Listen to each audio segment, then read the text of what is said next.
My name is Nkiru Balong, convener of the Africa Soft Power series, which is focused on how the continent can optimize its creative industries, knowledge economy, and harness its soft power effectively to propel itself forward while championing the inclusion of African voices and the voices of the Black diaspora in global discourse. Our May edition, titled The Bridge, was specifically designed to begin on Africa World Heritage Day, which was May 5th, and end on Africa Day, May 25th. Our objective is to establish the celebration of Africa's contemporary industries within wider global conversations. And particularly, we want the whole world to join the celebration of May as Africa Month. Today, we're very pleased to partner with Sotheby's to bring you this session on Can It Just Be Art? Beyond the Expected. We're going to be discussing things like, has Black Lives Matter had any impact on the art world? And does art by Black and African artists have to have a social dimension to be appreciated? Joining us are Rakeb Sile, Mandla Sibeko, Kimberli Gant, and Victor Ehikhamenor. The conversation will be led today by Hannah O'Leary, Director, Head of Modern and Contemporary Art, African Art at Sotheby's. We're very pleased to have everybody here with us today. And before we start, we'd like to say a very huge thank you to our audience for being here today. And of course, a special thanks to our media and strategic partners for supporting this event. Hannah, over to you. Oh, thank you so much. Thank you, Nkiru and Oba and the entire Soft Power project team. Thank you for hosting us today. As you mentioned, my name is Hannah O'Leary. I am the head of modern and contemporary African art at Sotheby's Auctioneers. I'm based here in London. I hold 2 auctions a year of contemporary art from the continent, and I work alongside our international contemporary art teams in including African artists in our international sales worldwide. We are very proud to have partnered with the Africa Soft Power Project on tonight's event. And thank you so much, everyone, for tuning in. I would encourage everyone to ask lots and lots of questions. Tonight's conversation is going to be very much multiple way. It's not all about me asking questions. I would encourage the audience, please, to chat, add your questions to the chat box. I'll keep an eye on them and I'll filter them into the conversation. I am really proud to have brought together this group of people here today. I consider you all good friends of mine. I have not seen you all in too long. And the wonderful thing about this series is that it's bringing us all together from wherever in the world we are. And I don't know, with such busy people and busy lives, it would have been hard to get us all together on the same continent, let alone in the same room for an event like this. So it's really wonderful to have us all here today. And I think the conversation is going to be great. Like I said, I'm about to hand it over to everyone to introduce themselves in their own words. But today we're really delighted to represent so many different players in the art world and from so many different regions of the world. So we have Victor Ehikhamenor, who is a visual artist, a photographer, a writer, a collector, and he is also runs Angel Muse in Lagos, Nigeria, which is an artist-run space and residency. We have Raku Sile from Addis Fine Art, founder and director of Addis Fine Art. They are one of the first commercial galleries to have outposts both on the African continent and overseas here in London. We have Dr. Kimberli Gant from the Chrysler Museum, who is the curator for modern and contemporary international art at the Chrysler in Virginia. And finally, we have Mandla Sibeko, who is the founder and director of FNBARTJOBURG Art Fair, which I believe is the longest running art fair on the African continent. So like I say, we're representing a wide range of Africa and beyond, and also various players in the art ecosystem. I'm going to start with you, Victor. Can you tell us in your own words a little bit about yourself and your kind of involvement in the contemporary art world? My name is Victor Ehikhamenor. I'm an artist and a writer. I'm based in Lagos, Nigeria. And we also have the Angels and Muse, which is created to cater to different parts of the creative ecosystem both in Nigeria and across the continent, as well as overseas. Yeah, I'm here. I'm in Munich today, so that's where I am. That's all for now. Can you tell us what you're doing in Munich? I'm creating a site-specific installation for Pinakothek, the Modern Museum. So we have an exhibition which is called Look at This. It's a group exhibition that is opening in June, but I have to be here to start the installation because it's quite elaborate and expansive. Great, thank you. And Raku, over to you. Thank you, Hannah, and thank you everyone for joining us and for inviting me onto this platform as well, Hannah. Thank you. My name is Rakeb Sile. I am the co-founder and director of Addis Fine Art. Myself and Masai Hailaliul opened Addis Fine Art 5 years ago now to be a gallery that has its main outpost in Ethiopia, but also to be a gallery that really bridges the gap between artists there and the rest of the art world.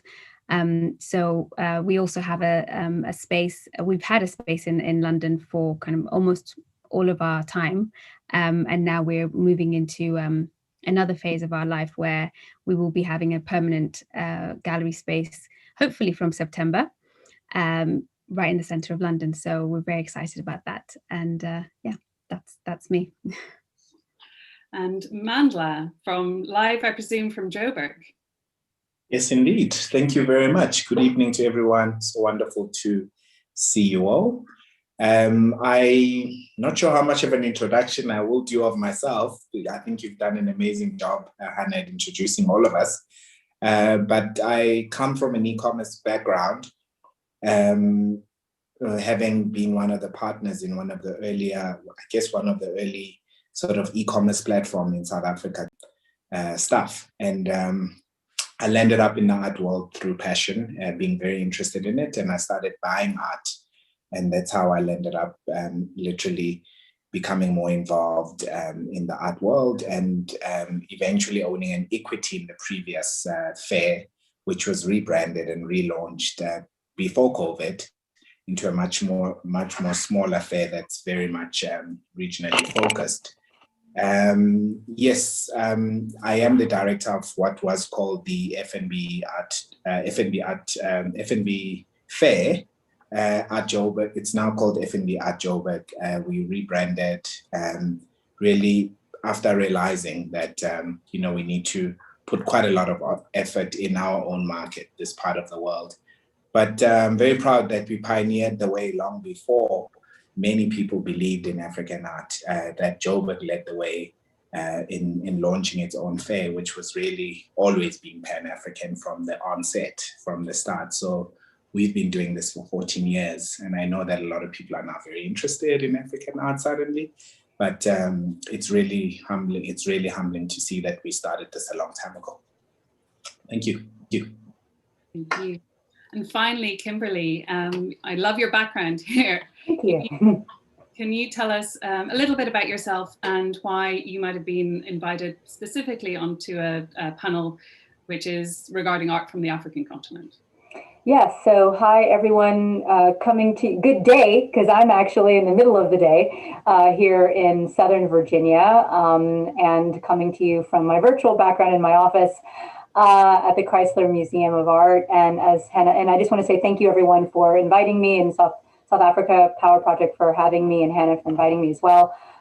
So I am the McKinnon Curator of Modern and Contemporary Art, and I'm in charge of our collection from 1918 to the present.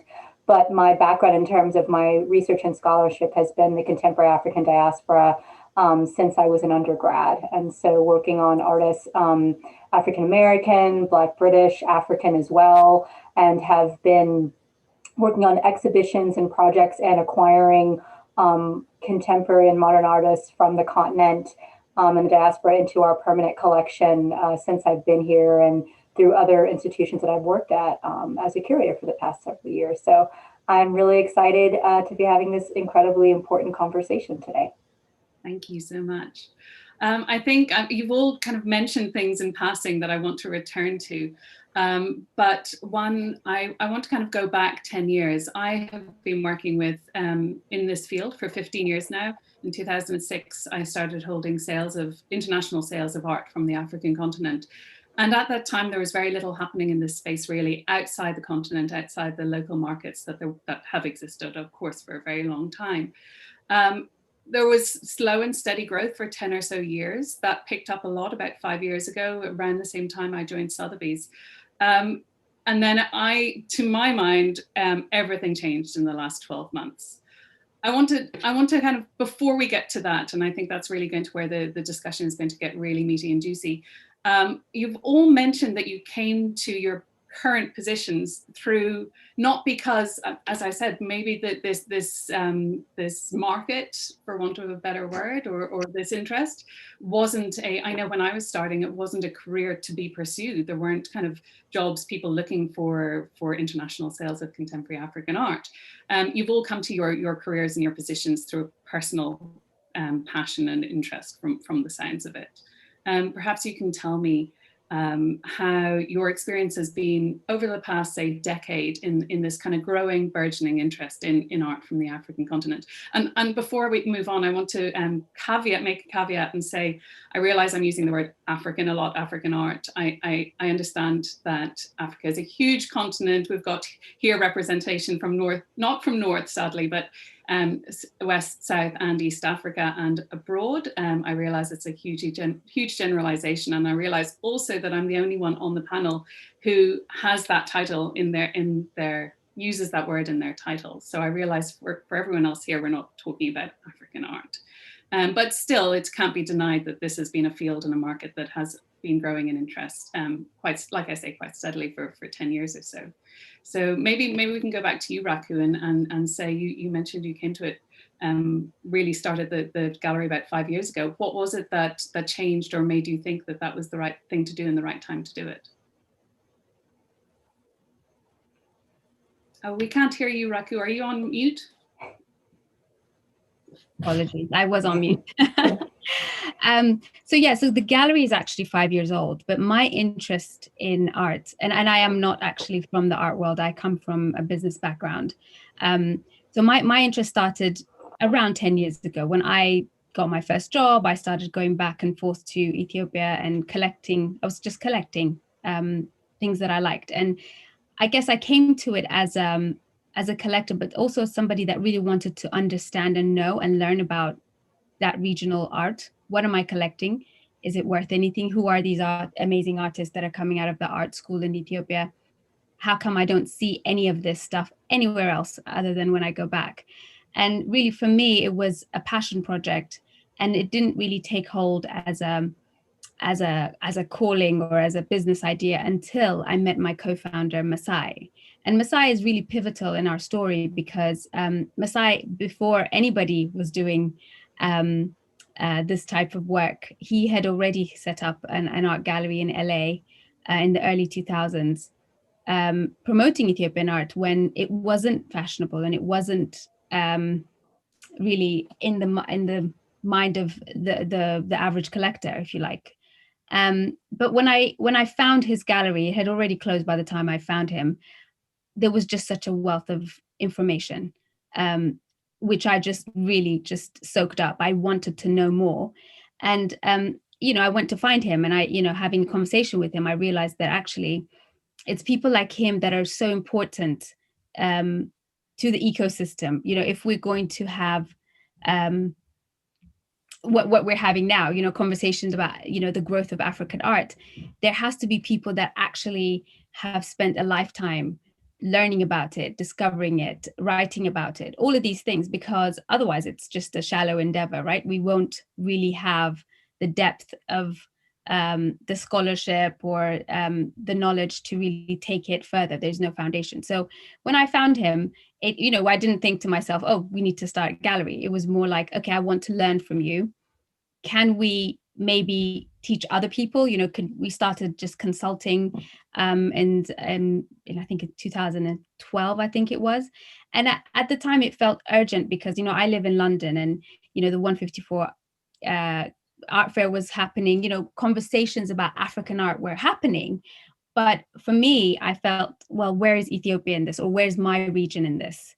And that's, just meeting Masai and having that kind of feeling where that if platforms don't exist and if links are not made back to, say, my region, then that region will just be left out of the conversation because it's difficult, and it's difficult to find information about this region. I found it difficult, even though I was going back and forth. So that's kind of how it started.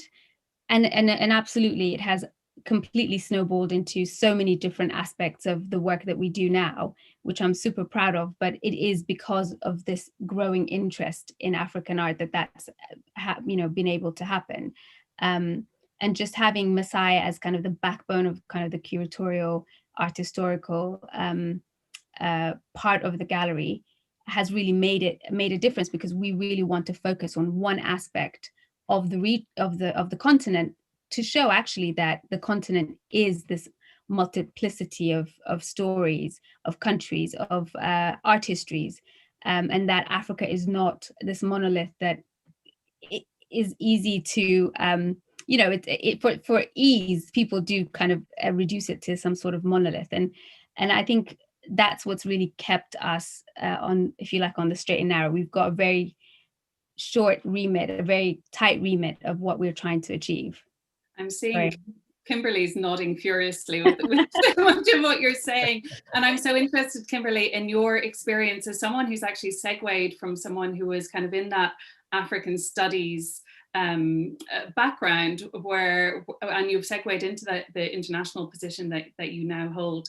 And you're probably fully versed or fully experienced in this kind of separation of Africa from the rest of the art world historically within the museum. Yeah, I mean, it's in, Rakeb's, I mean, she's speaking to the choir here, I think, in general, but especially I think the idea, what I've been trying to do is much more find ways to incorporate, especially in relation to kind of modern contemporary art, that I reinstalled our galleries and called them multiple modernisms. So to Rakeb's statement about like multiple art histories, multiple stories, I mean, that is what I think the museum field in general is really grappling with, and finally kind of recognizing that I think the market and the galleries and artists obviously have always kind of known. It's like we're taught about history in a very kind of chronological, sequential manner, but that's not reality. That's not life.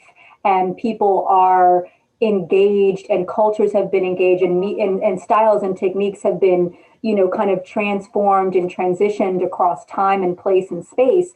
And we need to be much more nuanced in about how we present the history of art, including, African art histories within this global shift of thinking about how we understand the world.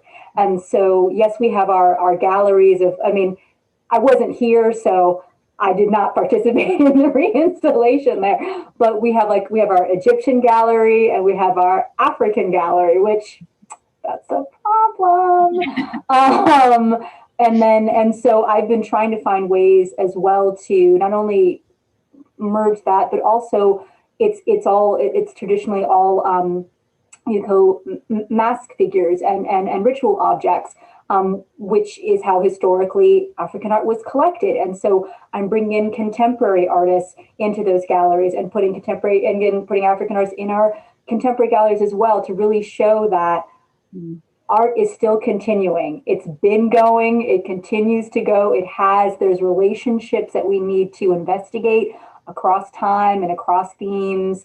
And just getting viewers to think a bit more critically when they come in. So it's not this like just passive gloss over in our galleries. And they're seeing that there's a lot of strong, deep content that really needs to be spent some time with and investigated.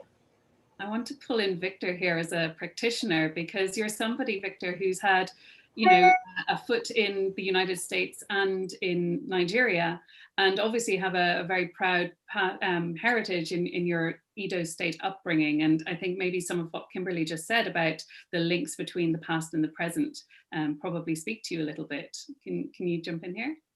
Yeah, thank you. Like Kimberlee was saying, it was quite interesting the way she was positioning it, because I was going to say that there was no time that African art has never been of interest to the world. Otherwise you won't have some of the conversations that we're having globally today. But the thing is that how has it been looked at? Yeah, of course, now there is a great interest again globally on contemporary art or even modernist, and people are beginning to work themselves backward You know, so it's an exciting time. Like you said, I've been following as well, even when I was fully living in the US, you know, like the works of Skunda Bogosian, you look at Woseni Khosrow and all of that. These people were, I mean, like you had Parish Gallery back then in DC, and, you know, the people that were consuming African art, that were enjoying African art, that understood what it was, were actually there. But now I guess times are shifting and ways of seeing the works from the continent, and a lot of those gatekeeping systems are gradually being broken down because of maybe technology. Then we can now, you know, have this kind of conversations that we are having. So there is that, like Kimberlee was saying, there is that missing link whereby those that are fixated with the classical African art are just fixated with it without knowing that there is continuity, as if after a certain period in art creation in Africa, that was the end of it. Then there are those that are able to do that crossover to say, okay, this is where these people are coming from, and it's a living tradition, and there are people that are being influenced by their past, you know. So like I am influenced by that tradition and the trajectory of where I'm going. Amazing, thank you. Mandla, I'm interested for you to come in here because I think South Africa is such a special case. I mean, that's a country that's had a very rich and healthy art market for a very long time, often kind of at complete odds with most of the rest of the continent. And as I mentioned earlier, I think the Joburg Art Fair, in its whatever iteration, is the longest growing art or longest running art fair on the continent. How has your experience been of the last of your career in the art field, in the world of art in South Africa? Sure. One has to look at it from a variety of lenses. One is my primary focus and passion is really driving this momentum from this part of the world, because I do believe that all these conversations are taking place all over the world, but they're not taking place on the continent when it comes to this issue of collecting, this issue of galleries, this issue of museums. All of these things are happening, but they're not happening enough on the continent. So that's really one lens. So my coming into it, there's also the issue of race. You know, in South Africa, black and white has always been an issue in South Africa. It always has. So if you look across all sectors in South Africa, we still dealing with the impact of apartheid, including the art world that is racially divided, you know. So you have a lot of Black artists, but you look at the institutions and the infrastructure that has always been white, controlled by white South Africans during apartheid. After 94, it's still very much white. So a lot of that hasn't really shifted in terms of what we call transformation. So for us, South Africa is very complex. Even, you know, when you look at it, on the one hand, it looks like everything is going so well. On the other hand, things are not really progressing, you know, as much as I would like to see it. So it's very easy. But also the other lens is the advantage that South Africa got, which is that during apartheid, white South Africans could live the same life as their counterparts in Europe, in the US, and Black South Africans couldn't enjoy the same benefits. So during that time, they were able to get into this art ecosystem when Black South Africans couldn't. So those are some of the things that are not spoken enough about in South Africa and in the world. So when it comes to talking about the contemporary art market or just the art world, that completely gets erased completely. When you're at Basel, they're looking for collectors, whether they're Black or white or Indian, whatever. So the conversation, so those are some of the things that do indicate that we all don't start from the same foot in South Africa, including on the continent as you travel, because to this day, when people still talk about African art and this rising African art, the mere fact that in Ethiopia, such a huge country, has one gallery, it's embarrassing, you know? So when you go to Burundi, there's not a gallery. When you know, so those are some of the things that I'm very worried about. So my experience being involved in the art world has not been commercial. Yes, we run a fair, but actually it's more activism to really try to make sure that people like myself who look like me, same skin color, can actually participate in this world, because it is a very different thing on this part of the world. And I think that's where the disconnect is happening, I think, in the world, that there is this conversation that's taking place, but not enough is happening on the continent. That's my feeling about it. Yep. Sorry, go finish, please. No, I'm done. So those are just some of the lenses. So those are, I guess, are things that have brought me to participate, to remain doing what I'm doing, but at the same time to use the platform as a form of activism and also as an educational tool, because an art fair on the African continent is not the same as an art fair in Europe. We play far much more of an educational role than an art fair does, like than Fries or Basel for that matter. More than 60-70% of the content at any of my art fairs has got nothing to do with sales. It's got more to do with education. I spend far much more time worried about that than about the sales. Yes, the platform is there. Yes, the buyers will buy. In South Africa, there's a small segment of buyers who are mostly old, white.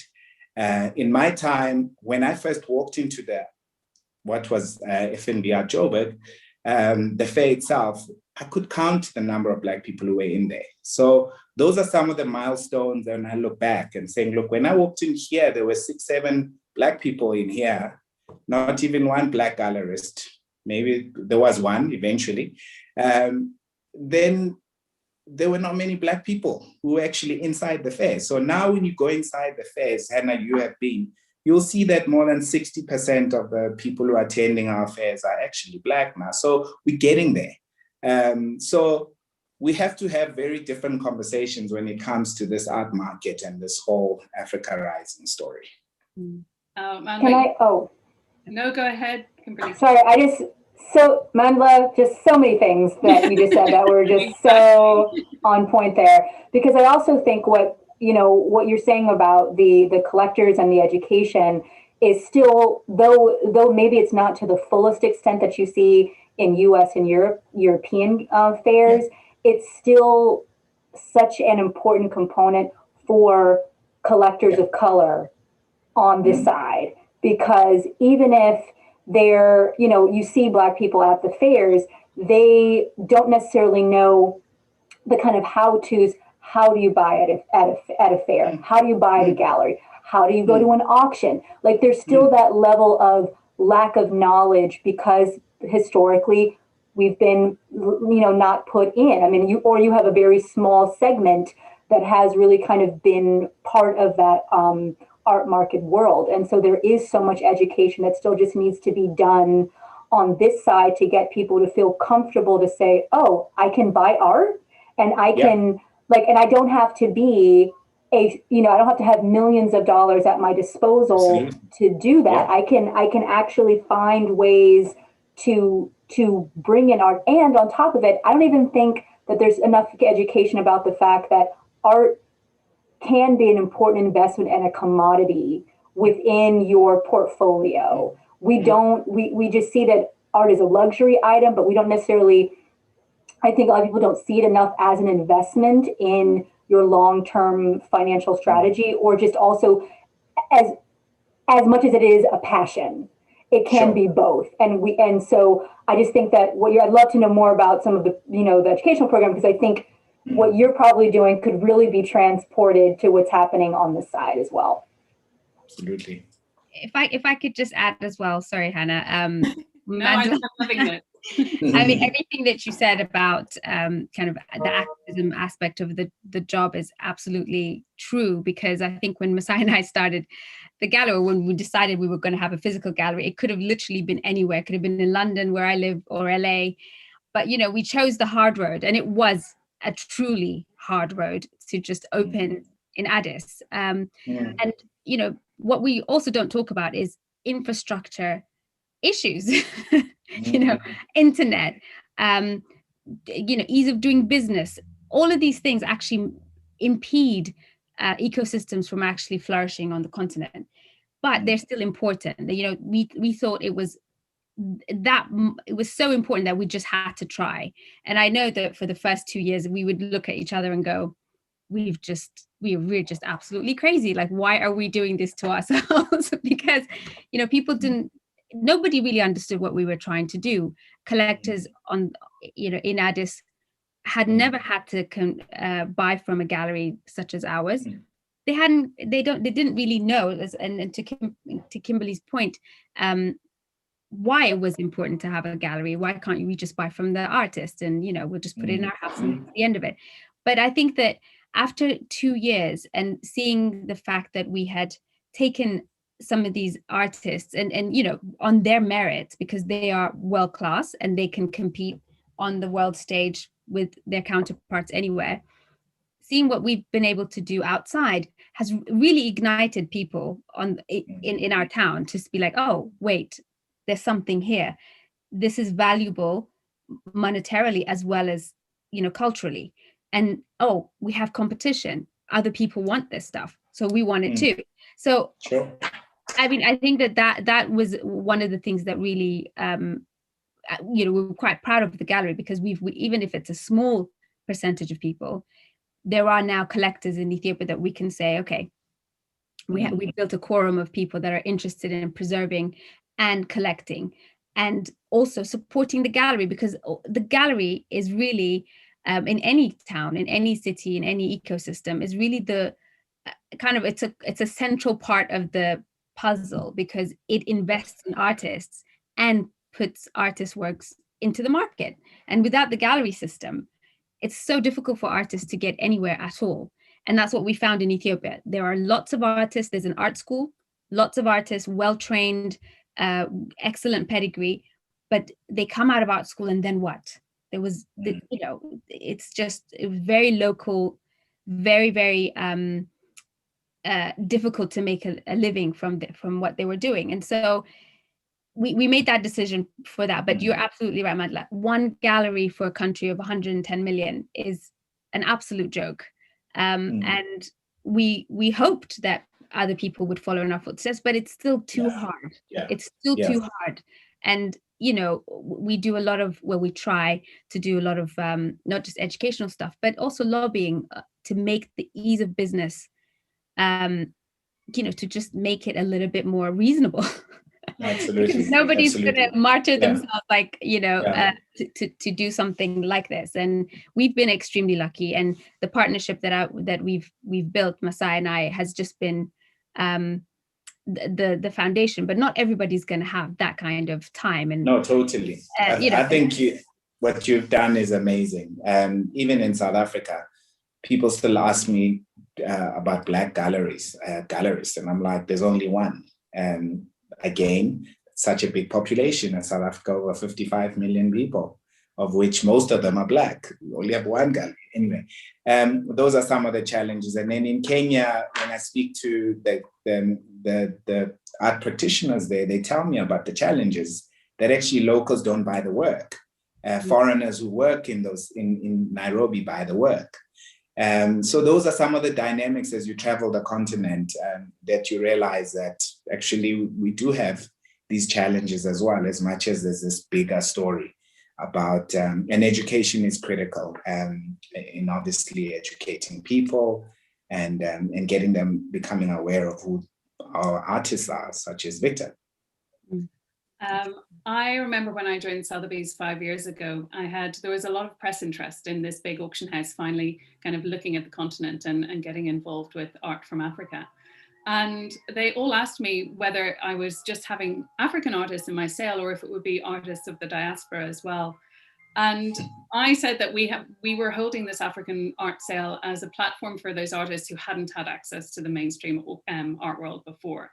So if you were an artist in Europe, in North America, and you happened to be Black, you in theory still had access to the art world. You didn't have the same barriers to making it as an artist as you would have done in certain areas of the continent. Or like you say, Mandla, if you're a Black artist in South Africa, certainly, I mean, even today, but certainly 30, 40 years ago, I mean, my whole career started with getting to know the artist Jared Sokoto. and the life that he led, and the fact that he had to leave in exile in order to make it as an artist, and left South Africa in 47 as apartheid came into power and never returned. I read about this man and thought, why is this not taught on art history curriculums worldwide? You know, he is a world-class artist, and this is vitally important world art history as well. So I wanted to segue a little bit. I think this conversation could go in all different directions, but the title is Can It Just Be Art? And why do we need these labels, both the African artist, the Black artist? Yesterday was the 1-year anniversary of the death of George Floyd, which means 12 months since the revitalization of Black Lives Matter movement, which has really, I think, for everyone here, has probably impacted your life and your work. And I'd love everyone here to talk about that. Like we've all said, that there were barriers to the art world kind of developing in Africa that were being overcome, that we were seeing this steady growth. But certainly from my vantage point, everything has changed over the last 12 months in huge ways. And maybe, Victor, you can jump in here as the artist in the room, and like I say, somebody who has a life both in the USA and in Africa as well. Can you talk to that point?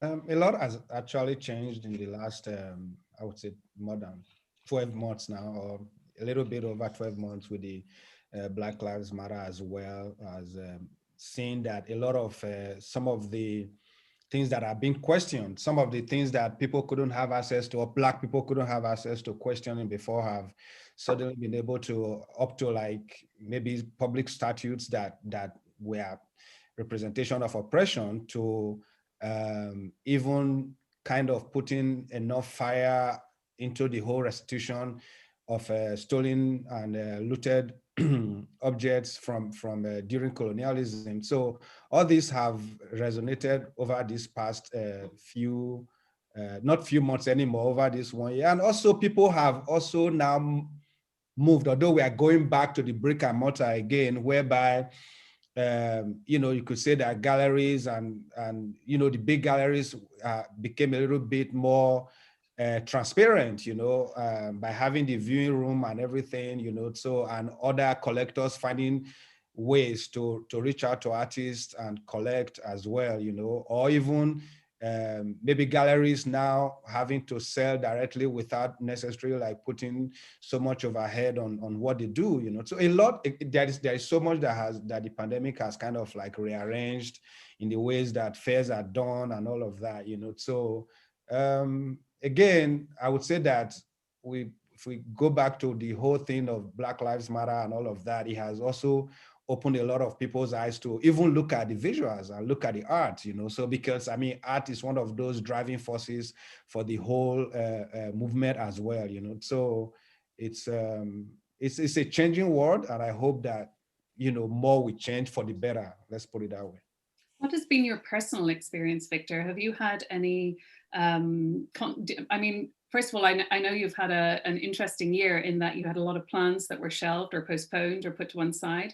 But on the flip side, have you seen, new requests for your work, interesting opportunities coming your way? And do you feel as an artist that there's a pressure on you to produce a type of work or a sort of work in this time, or in this context?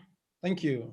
Yeah, I mean, like a lot of things were shelved. I mean, the whole world pretty much stopped, and I mean, I'm part of that world, that was stopped. A lot of shows that were supposed to have taken place. I created work specifically for African 2020, which was supposed to have happened at the Lyon Museum. That was completely canceled. That didn't happen. I was supposed to go to Australia for a talk during the Sydney Biennale. That got canceled, So a lot of things kind of got canceled towards later part of last year, when I was able to then go to the Neo Museum in Vegas to create works there. So since then, I've been able to travel. But as far as pressure to create a certain type of work, I don't think so. I mean, I am what I am. I am who I am, So I will create what I want to create without that pressure of, okay, you must create a certain part of work to fit into whose agenda, So no, not really in that sense.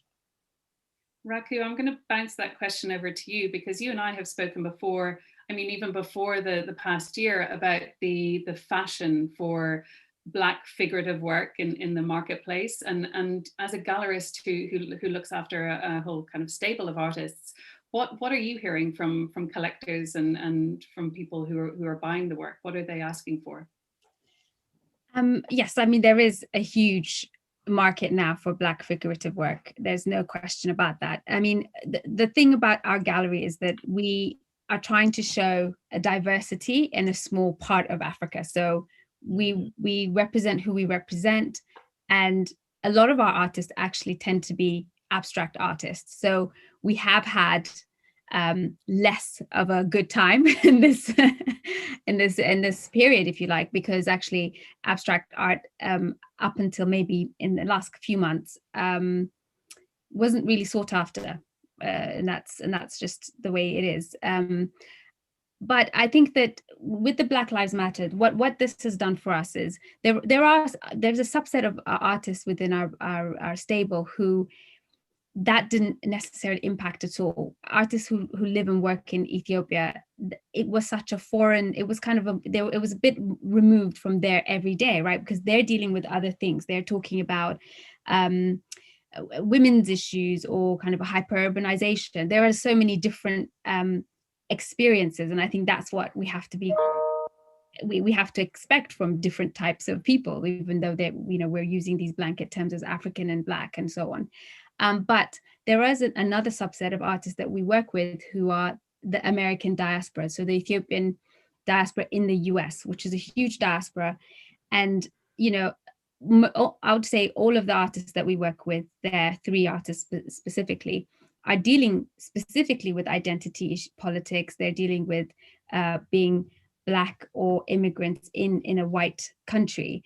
And works that they're producing are so viscerally about today, about Black Lives Matter, about their experience as Americans. And I think for those artists, Helena Matafera is one I'm thinking about specifically, because we just showed her work in the Frieze art fair in New York. And, she's working with the Black Lives Matter founders. She's doing these beautiful portraits, but in collage, with all bringing up all of the kind of revolutionary past revolutionaries and using them their images as part of her collage when she's making about the Black Lives Matter. So her work right now is so urgent and so it's required. So like for artists like that, it's been a real it's in the consciousness of the buyers, it's in the consciousness of everyone. So for them, it makes a difference. But for other artists, it hasn't made that much of a difference. However, what has really, really changed, as Victor was saying, is the move to online, the fact that we're not traveling every month to another city. I mean, we did about 10 fairs a year at one point, which was absolutely, insane. But that was the only way really for a gallery in Ethiopia, which is not an art center. Nobody was going to come see us. We had to come and see everyone. And I remember Masai and I were saying, oh, we're just roving salespeople. So not having to do that and kind of being ready to just go online, because we've always had to do online, again, because of where we are, has been amazing. And actually not just for sales, but really for that education piece. We had the time and people and buyers and people who wanted to know about our gallery were at home. They had time to learn about the artists that we're working with. They had time to learn about us, about our mission, about what we're doing. And that has been absolutely a pivotal moment in our gallery, because we have managed to capture an audience that we probably wouldn't have if we were just doing art fairs, because they're just too fast-paced and too chaotic. And also, our overheads have come down so dramatically that we are able to reinvest our efforts and our money and our time into artists. So we've taken on more artists. We've kind of rejigged our entire organization so we can have an actual gallery, proper gallery space of our own in London. So it's made it, the pandemic and kind of this need to just kind of stay put has helped us as a small business. You know, I think it probably has helped lots of younger galleries anyway, not just galleries who are Black owned or dealing with Black art. So I would say those two things. I'm going to take some of your comments and throw them over to Mandla, because you, Mandla, I mean, as you mentioned earlier, you were already in the middle of restructuring what the Joburg Art Fair looked like before the pandemic hit. You've had to sit out 2 fairs, is that correct at this point? One only one. Okay. We just launched, yeah. What has this year done for you and for the art fair, and what changes are going to be brought in when you relaunch? Look, first and foremost, it was obviously quite difficult last year, coming to terms with the mere fact that after all the effort that went into relaunching and resizing the fair the year before, we were not able to continue our work. So that really did set us back. But I have to say that in hindsight, it was a blessing, because we actually had already changed the model of the art fair 2 years before COVID, the year before COVID. So a couple of people have said to us, look, isn't it a good thing, because you guys had redesigned the fair, you had become much more realistic around what message are you sending forward, going forward as a fair that was the first one on the continent, because so much change had already taken place on the continent. There were other fairs focusing in other parts of the continent now. What does it mean for Joburg going forward? So for us, it was, we'd done the work, which was really great. So it was now time to actually go into market again in the same way that we had planned. So in a way, it's allowed us to continue our programming, to do other things. As I said, we changed our model. Like we decided, and this is what a lot of the other fairs are going through anywhere around the world, the bigger fishes, is we become more educational as an art fair. We gave more space to galleries to exhibit. We had solo booths across the fair everywhere. Everybody had a solo booth. I mean, you got to see it yourself. We open up spaces for large installation. On the continent, to this day, artists don't get the opportunity to really make large-scale works that are exhibited here. It's almost a thing of wealthy countries that get to do these things, which is really weird.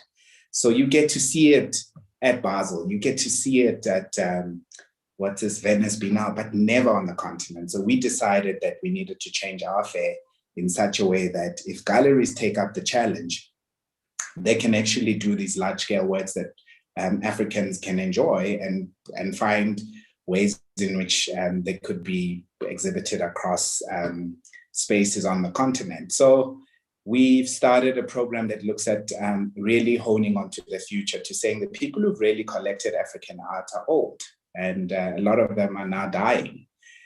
We started a new program called the BMW Young Collectors Co., which is really focusing on the under 40s. Again, as a fair, it's a very different take to the previous fair, because we're now focusing on the future, to saying we can talk as much as we like about African art, but if we're not putting in enough effort and time into the space, that is this economy that is growing, a nice base of sort of young Africans who are taking up positions, leadership positions, who don't understand the art ecosystem, but are in influential positions. They're CEOs, they're directors, but when you tell them about the art world, they completely shut the door.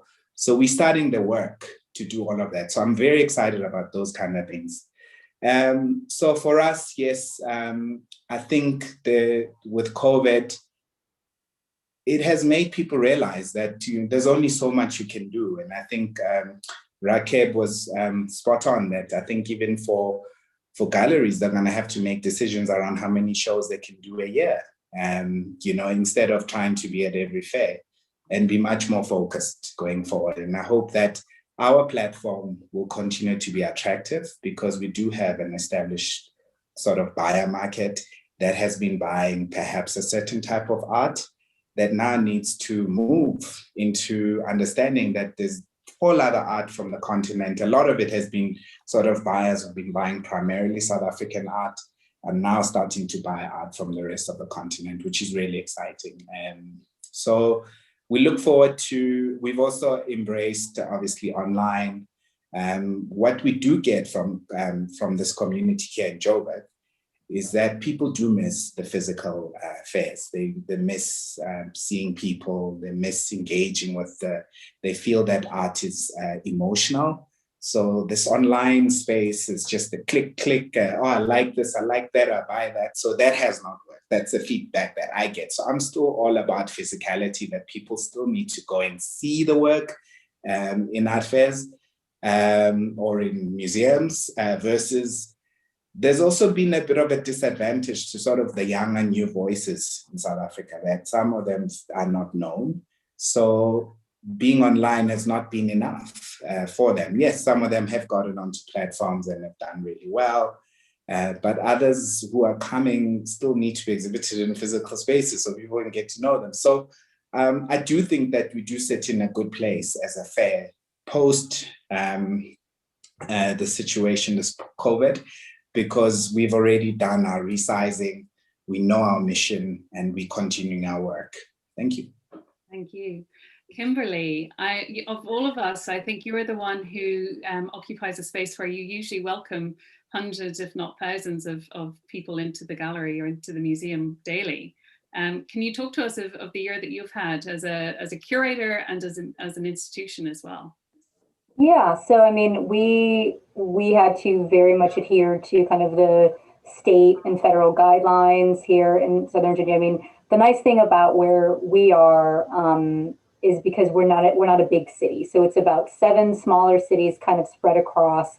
So we have not had the numbers of issues in terms of COVID that other places have had. So we definitely limited our numbers. We had to really pivot. Exhibitions we had planned to have, we couldn't have. So we had to kind of focus more internally, which I think is really great because like a lot of institutions, we're trying to do a lot of more self-reflection on things that have worked and things we definitely need to kind of shift and change in terms of, you know, institutional critique, like the legacy of museums and the kind of problematic history of those and how we are trying to kind of think internally about that, you know, in terms of diversifying our collection. You know, I mean, when I was hired, that was, I was like, that's what I'm going to do, guys. So you have so much more proactively than many of the other institutions who talk a lot of talk. Thank you. Well, I mean, it's collecting and putting it on the walls as well. Oh yeah, I'm not. I mean, that is my kind of, you know, philosophy. It's just like art is complicated, it's nuanced, and there's so many stories that I was not told, that I didn't know in my training, and that I'm having to now learn. And it's like, if I don't know it, I know my audience doesn't. So we need to, you know, that's our primary goal to be an education institution. So, I mean, you can see a little bit some of the works that I've, you know, kind of brought in the background. But again, I think it's just, there's been a lot of things we've had to deal with, like you deal with the pandemic and like the financial impacts of that. Dealing with, you know, the idea of decolonizing the museum and shifting the ideas of the museum. So trying to kind of start to begin to address that and also continue to acquire works for the collection. And it's been a very, we've been in a moment where, and I think we realize it all goes in waves, like African art has like resurgently has, you know, moments. And what I've been really trying to do is say, okay, you guys realize that we are being taken to task in terms of what our collection looks like. We've assessed it. Don't play with me when I come and bring you these really important artists, you know, modern, contemporary, emerging, or otherwise, because they have great stories to tell and they bridge and feed and expand on what are the core aspects of our collection as well. So we've just now, it's only been this last week, the state government has kind of lifted some of the number restrictions. So we're like slowly getting increases in terms of numbers of people and doing that, you know, so we're just going to see, it's like I said, it's a shifting vehicle, but I do think one of the the concerns I do have with the current climate is while it's great that I'm getting more support in terms of and I have been, I shouldn't say it's just now, but I have been supported in terms of most of the acquisitions that I bring in. But what I get concerned with is that it's a trend again. So, it's like, oh, this is really cool. Like, we should do it too. And you go, you should have already been doing it, and you need to continue to do it. So don't just make it don't just buy now. Make strategies and continue through, because the world needs to shift. And we just don't want, I just don't want this to be a blip in the kind of art historical market sphere. I think we would all agree with you there. I'm going to turn to some of the Q&A because they've been coming in. Can I just mention, I'm so pleased all of our attendees are here. I'm kind of overwhelmed by some of the people in our audience could easily be on the panel. So I would invite everyone to jump in with some questions, some really juicy questions to test us, because there are a lot of people here who have been in the field just as long as we have. So, and I'm just reading these off the bat, so bear with me. Is the fixation on the return of looted art not constricting the scope of traditional art to those held in museums abroad? How do we ensure that the campaign devolves into a better appreciation of the infinitely wider scope of what we call contemporary traditional art? I'm not sure who wants to take that one. I'm going to mention also after this talk, the Africa Soft Power project is also doing a talk on restitution. I think it's directly after this. So anyone who's interested in that subject, I would recommend they tune in for that. But does anyone want to tackle that question? Victor, being my Benin boy. I mean, definitely the issue of restitution needs to be handled. I mean, they are not mutually exclusive, that you have to also pay attention to the other traditional work. That word is a bit frightening for me to use, which is why I usually use classic art more than traditional art, because language is such a powerful thing, and it's a tool that has been used against our art forever. So that we are shifting from primitive art to traditional art to craft and all of that. So I think at the moment we are focusing on art that were looted under very unsavory conditions. I mean, like, colonialism was brutal, but when you now increase that brutality to where you decimate an entire city and burn down an entire kingdom just so that you can loot their works, I think it's a conversation that we cannot bury anymore. I think a conversation that we can have, but that doesn't mean that it's only restricted to this particular part of work. And it also lends itself to now have people to see what else is there that was not looted, because people can now say, okay, these works were not looted, these works were remaining. So to that question, there is no over focus on the looted art, because it also shows part of those ones that were not looted, part of those ones that were nicely collected, that you can trace their provenance properly to proper acquisition. Thank you. Victor, sorry, Kimberly, go ahead. Sorry, I just wanted to add just really quickly. I think to the person's question, I also think something that we need to think about is, while the idea of restitution, I think, is very important, I think we also need to think about what information is going to kind of really happen. How do we think about these works if they have now then left the institution? So, if the works return, which I think is very important, we also need to remember that not all these objects, in the West, we're looking at the object, the focus on that, and not the context necessarily. So if works stay or works are returned, how do we think about what the purpose of what these objects originally were? And then if they do need to be destroyed, if they need to be kind of returned and used back in original context, then how can we, again, I'm speaking from someone in the West, then learn about and really understand the idea of the purpose. So that way, if there's objects that, I'm thinking again also with Native American works, like a lot of these objects were funerary objects. They weren't meant to be in a museum context. And so I think it's a very complicated conversation where people's voices need to be brought to the table and saying, okay, these museums have these collections. They need to be reassessed to understand if objects do need to be returned and buried and be okay with that and use it as part of object knowledge and just cultural knowledge for future generations, in my opinion. Thank you. Thank you. Victor, I have one here for you from Barbara Barungi. She says, Victor, your works have made you a leading figure in the art space globally.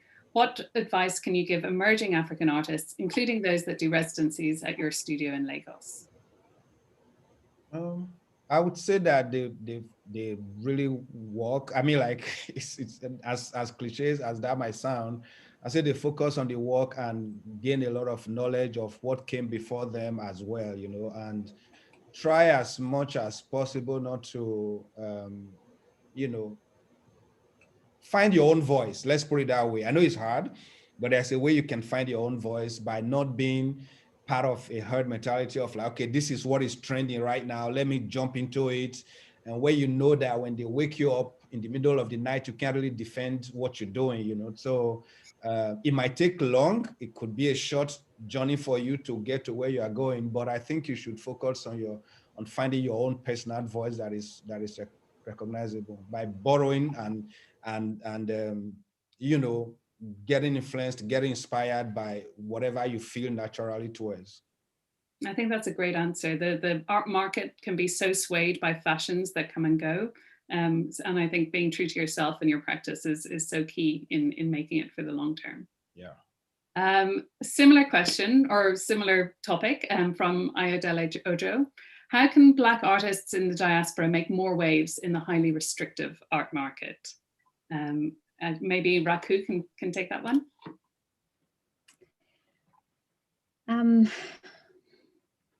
I think, I mean, I have to just repeat what Victor kind of said. You know, we have to be true to ourselves. It is really difficult right now when, you know, you see kind of very similar art being celebrated, but actually I feel like what is going to have longevity would be, you know, if artists are producing things that are really pertinent to their lives and true to themselves. But I think that more than that, I think we need to make more space for, you know, Black representation, Black practitioners, Black galleries like ours. And I think everybody just needs to be braver. And when I say everybody, I mean the museums, the collectors, the galleries, the whole ecosystem has to recognize that this is, you know, it's an emerging scene, but that actually all of these, all of the practitioners that are doing the work to support the artists that are coming up all have to be supported as well, because we're kind of starting really behind and we have so many more obstacles to actually get over to just get to the table, if you like. So I think, you know, for collectors, buy from African galleries, buy from the smaller, more niche galleries. For museums, you know, be brave and buy from artists that you have to learn about from scratch, that have never been written about. Write about them. Get your scholars to pay attention to some of these links. You know, an example would be, you know, Taddessa Mesfin, one of our great artists who's lived and worked in Ethiopia all of his life, a contemporary of Wesene Khosrow that Victor mentioned. But for the fact that he never left Ethiopia, he's never been written about, but he's inspired an entire generation of artists. All of the diaspora artists that we work with, most of them who have studied in Ethiopia, were taught by him. And he studied in Russia. And there's so many different links, so many interesting stories that need to be highlighted and written about. And so I would say everybody in the ecosystem, all the practitioners, have to be brave, including the collectors. And artists are doing what they're doing, and we don't necessarily have to get involved in their practice. It's just we have to support the practice to get to where it really deserves to be, I would say. I'm going to expand on that a little bit and finish with one final question, who's from our host Nkiru, who somewhat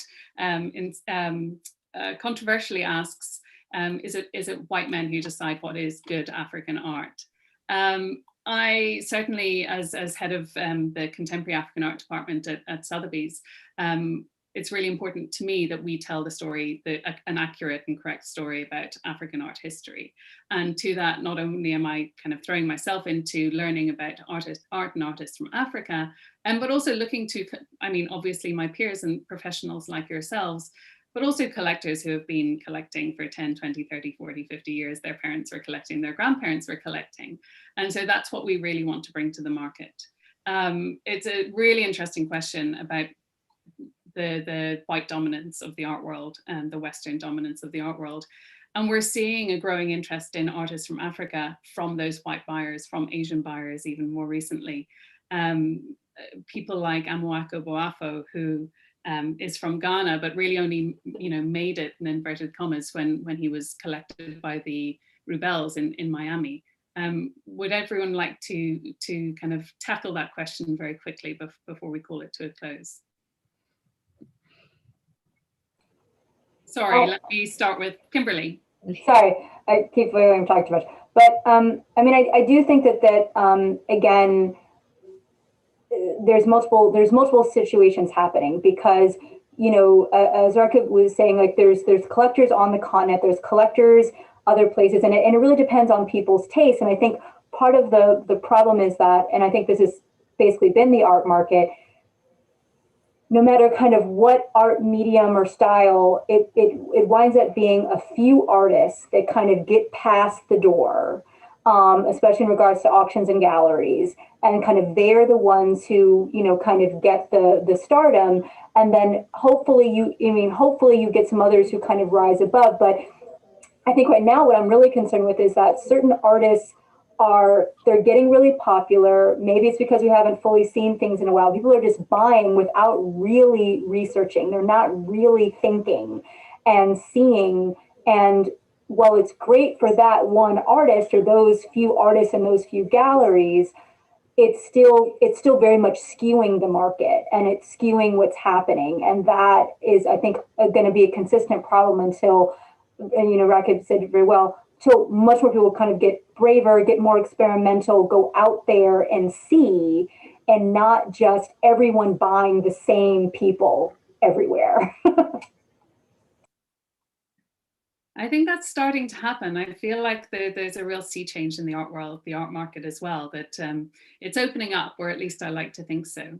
I'm afraid we're pretty much out of time. There are so many good comments and questions that are now flowing in. I wish we had another hour. Nkiru, do we have time for everyone to just sum up one sentence each? We can do that. What needs to happen next for the next stage for us to see more growth, more support for art on the continent? Let's start with Victor. I'm going to echo what Rakeb has already said, that it's a community effort for everybody to have their hands on the deck. The galleries, to let them do what they know how to do best, the artists, to let them continue to create, and of course for people like Kimberlee, they should pay attention to those that have not been paid attention to in the art making, and kind of create that intellectual knowledge for others to learn from. Otherwise you keep finding people that keep collecting that same thing that you are talking about and skewing the market, like you said, so because there's a lot of curating in a good way that needs to be done for a lot of the works that are coming out from the continent right now, that I don't know if it's been done yet. Otherwise, we're going to just have a tunnel vision of the kind of work that we are creating, that we are collecting, and then it's kind of like being pushed to the world as if that is the only thing that is coming out from the continent, so that is it. Thank you. Thank you. Raku, what's your next step, or what's the next thing that needs to happen? Well, for us specifically in our region, like everything needs to happen. So, but I mean, we have to break down this huge problem step by step. So we started a commercial gallery because that's kind of what I know how to do. But our next step actually in Ethiopia is that we're creating a partner organization, a nonprofit. So an organization that can help train the next gallerists, not just artists. We need the infrastructure. Really, for us, everything is about infrastructure. We need the curators, we need the writers, we need even business practitioners to kind of create some sort of, even if it's small, an ecosystem that can take on the market, the wider market. Because if there's no bridge, it just becomes very local, and it doesn't participate in the rest of it just doesn't participate. So that's what we're working on. But for our London gallery, which has grown actually during the pandemic, thanks to the internet, thanks to just the strength of our artists and collectors that have really learned about us and about our gallery and about our artists who have supported throughout. We're opening our own space. Hopefully September will be our launch date, and we will have, instead of doing our 10 fairs a year, we'll do maybe 10 shows in London, kind of making it our base so that it's easier for our work to happen kind of, in an art center like London. But yeah, so those are the two things that we're working on right now. Kimberly, how do we get more artists from Africa into our museums? How do we see it incorporated into our curatorial practices? Well, we definitely need, I'll say this, there's not enough African art historians speaking on African art. We need more, there need to be more scholars out there. I mean, there's scholars out there, but I think also there are old generations. You have a lot of focus really on the contemporary scene. I'm a part of that, but I need some of that traditional, that historical training as well. I also think, honestly, I need funds to also go out and find artists. Like if I want to be able to learn about certain artists, I can't do that just sitting here in front of my computer to a certain point. Like I have to be out there and not just in fairs. And this is something I'm trying to make a much more cognizant effort of, and we'll see how the traveling goes. But just being out there and making connections, with all of you guys, like please if there's artists I need to know about, like let a sister know, because I can only have so much background in myself. So it's being out there, and it's being flexible, it's being brave. I think really to what Rakeb said. Thank you. Finally, Mandla, to sum us up for the evening, what needs to happen? Sure. Thank you. I really like the subject of this project, the Africa Soft Power Project, and I think for me, it's we need to think very carefully around the future for Africa and for African art. Being how are we going to influence our leadership across the continent to take our art even more seriously going forward, because I do believe that you cannot have an ecosystem that is operating from the West, and then you have a very weak system in Africa. So my thing is to really try and find a way in which we can strengthen ourselves on the continent so that we can contribute towards a brighter future. The other thing is really, how are we going to invite people, encourage people from all over the world to come to Africa and experience these 54 nations that have amazing art? So that's a big thing for me. And I think when people do come onto the continent in our various parts of the world, then there'll be real change in terms of what, and also understanding of what it is that's African art. With all due respect, I love what my sisters and brothers are doing in Europe, in the US, but I do think that we need to invest more on the continent so that people can actually come here and then they can walk away with education. Mm-hmm. Thank you. Beautiful. Thank you so much. Thank you, everyone. Hannah? Are we good? Oh, great. Thank you so much. Well, thank you so much, everybody. This has been an incredible and insightful conversation, and thanks for being here. We really appreciate your time, and we take it really seriously. So thanks for making the time from everywhere in the world. We need to have more of these conversations, and that's what Africa Soft Power is about. It's about promoting Africa, promoting Black voices wherever they may be, in Brazil, in wherever. We have people from South Korea here actually, so that was incredible. So thank you so much for being here, and please tune into our next session at 6:30, which is about to start. Obi, do you want to say anything? This is your thing as well. Yeah, I just wanted to say thank you very much. Wonderful conversation, guys, and just great to listen in to everybody and to really I was just saying in the comments, it was a pity we never got to talk about NFTs and that would be another hour, I think. How we're going to do the future exchange of value that's going to make us all the money that we need. But like I said, it's obviously a continuing conversation. And I'm hoping everybody will stay on and join us for the next one, which is looted and restitution.